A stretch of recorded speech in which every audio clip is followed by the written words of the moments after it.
Hello friends, कैसे हैं आप लोग। नए साल की आपको बहुत बहुत शुभकामनाएं।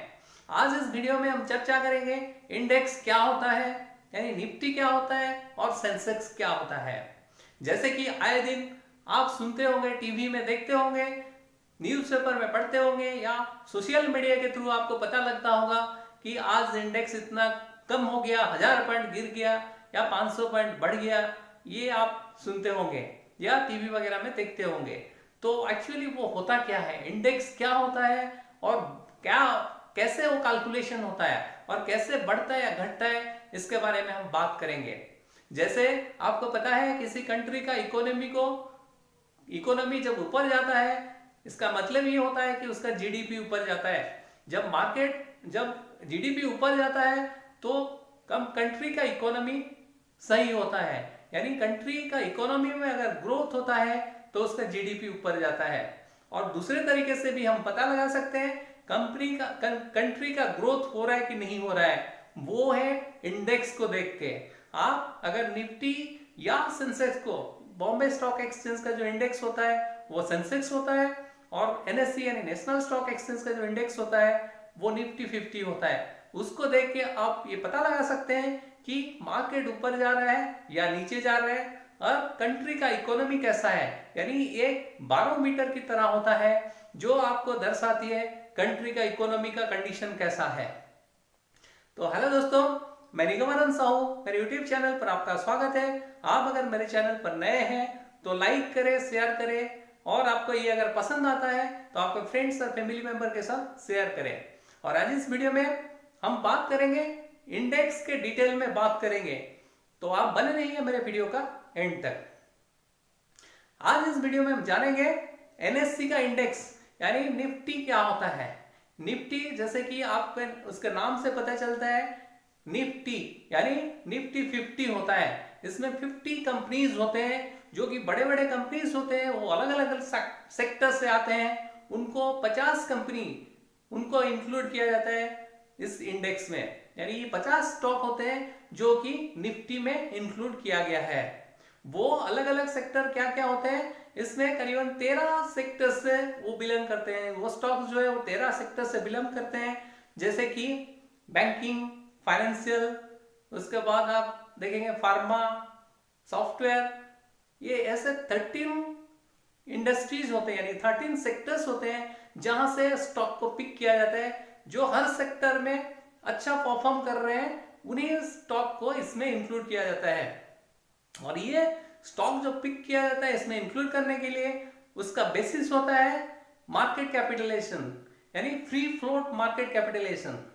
सो फ्री फ्लोट मार्केट कैपिटलाइजेशन क्या होता है, आज इस वीडियो में हम जानेंगे। फ्री फ्लोट मार्केट कैपिटलाइजेशन जानने से पहले हम जानेंगे मार्केट कैपिटलाइजेशन क्या होता है। जैसे कि मैंने बताया, एनएससी 1996 में स्टार्ट हुआ था, इसका शुरुआत हुई थी 1996 में। और इसका जो इंडेक्स है निफ्टी है। निफ्टी का मतलब होता है निफ्टी 50, यानी नेशनल स्टॉक एक्सचेंज से एन को लिया गया है और 50 से निफ्टी, ये दोनों को मिला के नेशनल और 50 को मिला के ये नाम वहां से लिया गया है, यानी निफ्टी होता है। तो आज इस जानेंगे इसमें निफ्टी का कैसे मार्केट कैपिटलाइजेशन क्या है। निफ्टी में जो स्टॉक सिलेक्शन होता है वो फ्री फ्लोट मार्केट कैपिटलाइजेशन के बेसिस पे होता है। तो उससे पहले जानेंगे मार्केट कैपिटलाइजेशन क्या होता है। जैसा मान लीजिए कोई कंपनी एबीसी होता है, उसका टोटल नंबर ऑफ शेयर अगर 1 लाख है और उसका करंट मार्केट प्राइस अगर 100 रुपए में चल रहा है और वो स्टॉक एक्सचेंज में लिस्टेड है, तो उसका मार्केट कैपिटलाइजेशन कितना होगा, यानी 1 लाख इंटू 100, यानी 1 करोड़ रुपए हो जाएगा इसका मार्केट कैपिटलाइजेशन। और फ्री फ्लोट मार्केट कैपिटलाइजेशन क्या होगा, जो मान लीजिए कोई कंपनी, लेट्स से मैं अगर किसी कंपनी की लूं जिसका नंबर ऑफ शेयर 1 लाख है, लेकिन उसमें मार्केट में ट्रेड हो रहा है, यानी स्टॉक एक्सचेंज में 70% स्टॉक में ट्रेड हो रहा है, यानी जो 30% शेयर है वो जो है प्रोमोटर के पास है, यानी वो डेली बेसिस में उसमें खरीदी बिक्री नहीं होता है। तो जो शेयर, जितना परसेंटेज शेयर कंपनी का मार्केट में ट्रेड होता है यानी खरीदी बिक्री होता है, उसको बोलते हैं फ्री फ्लोट मार्केट कैपिटलाइजेशन, यानी फ्री फ्लोट बोलते हैं। और मान लीजिए 70% शेयर अगर फ्री फ्लोट है, यानी अगर 1 लाख शेयर है उसमें 70% यानी 70,000 शेयर अगर फ्री फ्लोट है, उसको अगर उसका स्टॉक प्राइस में हम मल्टीप्लाई करेंगे तो उसका फ्री फ्लोट मार्केट कैपिटलाइजेशन मिल जाएगा। यानी 70% यानी 70,000 हो गया into number of stock price of the stock, यानी 100 रुपए अगर है स्टॉक का प्राइस तो कितना हो जाएगा 70 लाख। सो 70 लाख हो जाएगा इस कंपनी का फ्री फ्लोट मार्केट कैपिटलाइजेशन। तो अभी आपको समझ में आ गया होगा कि फ्री फ्लोट मार्केट कैपिटलाइजेशन क्या होता है। इस बेसिस पे स्टॉक को पिक किया जाता है निफ्टी या इंडेक्स में इंक्लूड करने के लिए। वो अलग अलग सेक्टर से बड़े बड़े स्टॉक्स होते हैं जो कि इसमें इंक्लूड किया जाता है इस निफ्टी में, जैसे कि एचडीएफसी बैंक है, रिलायंस है, आईसीआईसी बैंक है, इन्फोसिस है सॉफ्टवेयर में, टीसीएस है, और ऐसे 50 कंपनीज होते हैं। और उनको इंडेक्स में इंक्लूड करने के लिए जो क्राइटेरिया फुलफिल करने होते हैं, अगर मान लीजिए कोई स्टॉक अगर किसी रीजन के चलते गिर जाता है उसका स्टॉक का प्राइस, तो उसका मार्केट कैपिटलाइजेशन नीचे आ जाता है, तो हर 6 महीने में इसको इंडेक्स को रीबैलेंस किया जाता है। यानी कोई स्टॉक अगर मार्केट कैपिटलाइजेशन के हिसाब से फ्री फ्लोट मार्केट कैपिटलाइजेशन के हिसाब से अगर नीचे आ जाता है तो उसकी जगह किसी दूसरे कंपनी को निफ्टी में इंक्लूड किया जाता है। ओके, तो ये बेसिस होता है इंडेक्स में इंक्लूड करने के लिए किसी कंपनी को market free float market capitalisation को नजर में रखा जाता है। ओके, तो इसमें जो निफ्टी होता है एनएससी का इंडेक्स होता है। उसके बाद हम बीएससी का देखेंगे। बीएससी में बॉम्बे स्टॉक एक्सचेंज में जो इंडेक्स होता है उसको सेंसेक्स बोला जाता है। सेंसेक्स यानी सेंसिटिव इंडेक्स।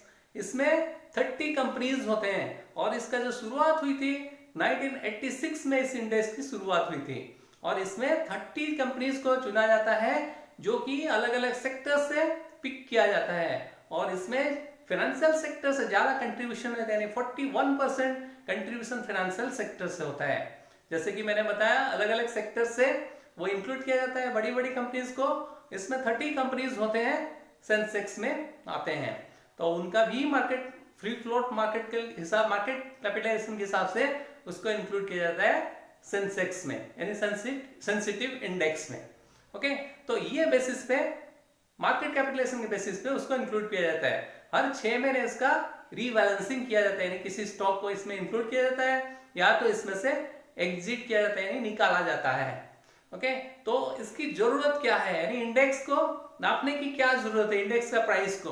तो हम इसी इंडेक्स के प्राइस से ये पता लगा सकते हैं कि मार्केट नीचे जा रहा है या ऊपर जा रहा है। अगर मार्केट ऊपर जा रहा है तो उसको बोलते हैं बुल मार्केट, और जब मार्केट नीचे आता है तो उसको हम बोलेंगे बियर मार्केट। ओके, तो ये बेसिस कुछ कंपनीज होते हैं, यानी म्यूचुअल फंड कंपनीज या जैसे ETF वगैरह होते हैं, वो इसी बेस प्राइस को लेके ही वो अपना इंडेक्स अपना जो ETF निकालते हैं, या तो म्यूचुअल फंड कंपनी जो होते हैं वो इसी प्राइस को बेस करके, यानी बारोमीटर की तरह उसको यूज करते हैं, उसी प्राइस को बेस करके वो फंड निकालते हैं। ओके, तो ये है डिटेल आपका। और ये जो NSE स्टार्ट हुआ था 1996 में जब स्टार्ट हुआ था, इसमें जो टोटल वैल्यूएशन था कंपनीज का 1000 रुपए का था, और आज ये बढ़ के देखिए कितना 13,000 14,000 के आसपास पहुंच गया है। ओके, तो ये बेसिस होता है निफ्टी और सेंसेक्स का। तो आज इस वीडियो में आपको पता चल गया होगा कि निफ्टी क्या होता है, इंडेक्स क्या होता है। वैसे NSE BSE को छोड़ के और भी बहुत सारे इंडेक्सेस होते हैं, यानी इंडाइसेस होते हैं, जैसे कि बैंक निफ्टी है, IT निफ्टी है, IT का भी इंडेक्स रहता है। अलग अलग सेक्टर का अलग अलग इंडेक्स होता है, तो उसको हम देख के ये पता लगा सकते हैं कि पर्टिकुलर सेक्टर ऊपर जा रहा है या नीचे आ रहा है। ओके, तो इस वीडियो में आपको पता चल गया होगा कि निफ्टी क्या होता है और सेंसेक्स क्या होता है, और इसमें इंडेक्स का क्या काम होता है, कैसे इसका कैलकुलेशन किया जाता है। तो thanks for watching my video.